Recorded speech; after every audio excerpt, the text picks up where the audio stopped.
There are so many ways to take notes. Writing them down with a pen and a paper, making a quick note on your phone, using one of the millions note-taking apps, or even making voice recordings. They have one thing in common: they all feel good at the moment, but when you actually need something, you could never find anything. Let's talk about the hard truth. Taking notes does not help you remember things. No, you didn't get it.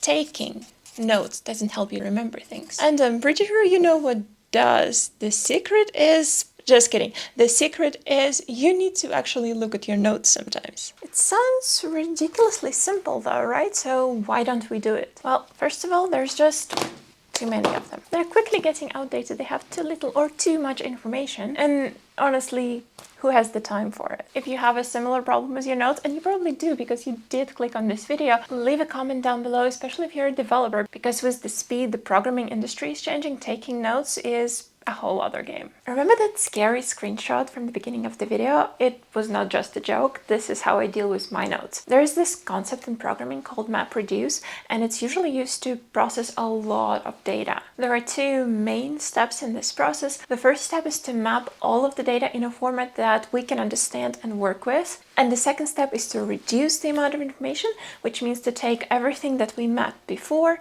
and put it in some format that is digestible for humans. So instead of thousands of items, you will have a total or a sum of it or some other kind of aggregation. And I'm applying the same principle to my notes. I have multiple sources of incoming notes. Sometimes I have my notebook, sometimes I'm on my laptop and I'm just gonna write the note there. But eventually I'm applying this map step and I'm putting all of them in one place. Right now it's in Obsidian, but mostly because it's an MD file. It just gives me a lot of flexibility, including importing it to another tool when I choose it. But the important thing is that all of my notes end up there. They don't have to happen at the same time, which is similar to the why am I even trying? To parallel execution and programming. And the reduce step will mean that you will take this hundreds of notes that you mapped from whatever format you had, and you're gonna consolidate, aggregate, and all of these funny words just to make sure that the amount of notes is digestible. And you can easily find what you're looking there either by looking at the file structure or by using search. And the reduce part doesn't have to be complicated. You can move the notes that belong to some project or future project in a folder, or just delete the notes that are no longer relevant. For example, I'm building my mobile app Shorty that started as a pet project to learn a bit more about mobile development, and now it's becoming an actual thing that's coming to App Store. I have so many ideas about it. I'm writing them down in the notebook or on my phone or whatever I have present at the moment, and then when I have a bit more time, I am creating all of the notes in the note-taking app with the information that I gathered, and then I look through it again and I decide if I'm gonna save it or I'm gonna discard it altogether. Instead of having a dozen of quick links with some ideas for future implementations, I'm just gonna make one list. And this is just one of the ways you can look at your notes after you've taken them and make them more usable for you. I'm sure there are a lot of them. And if you want to test how it works for you, or you already have some kind of working note system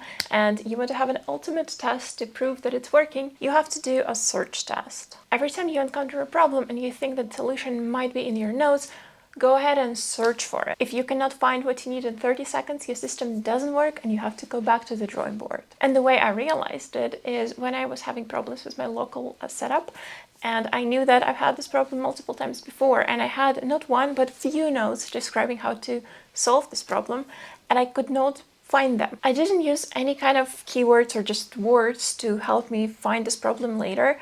I was searching for completely different terms, and it was incredibly stupid because I had to search for the solution third time in a row, and since it was not a common solution, it really takes a lot of time. But we have to separate fantasy and reality. There are so many videos about having a second brain and they look fantastic. I want it, you probably want it, but realistically, it's probably gonna take years and years of failed attempts to make it work for you. Starting small, and I mean really small, is probably the best option. And if you look at the scientific research about remembering things, you'll find out that the best approach is spaced repetition. When you try to actively recall, to remember things, as soon as you start to forget them with ever-increasing intervals.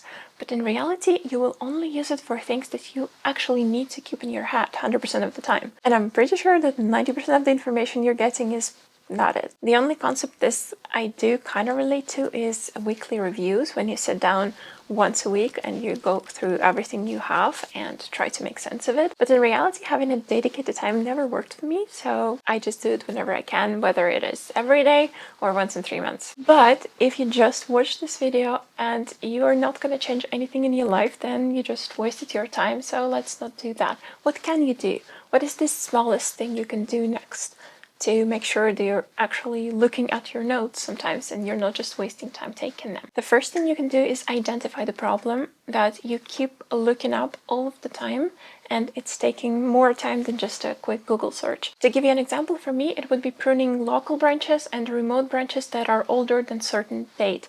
I do it sometimes, not very often. I keep forgetting the actual command and I just keep searching for it every time. What you would do is to put this information somewhere, anywhere, and make sure that you can find this information every time you need it. And if next time you need it, you're gonna Google it again, maybe the place you've chosen for your notes is not the best place and you have to find another one. And once you've found that place that works for you, you can try to start bringing your notes in. I'm going to be sharing more note-taking tips and the apps that I'm using in my newsletter, so you can subscribe to it in the description below, and I will see you in the next video.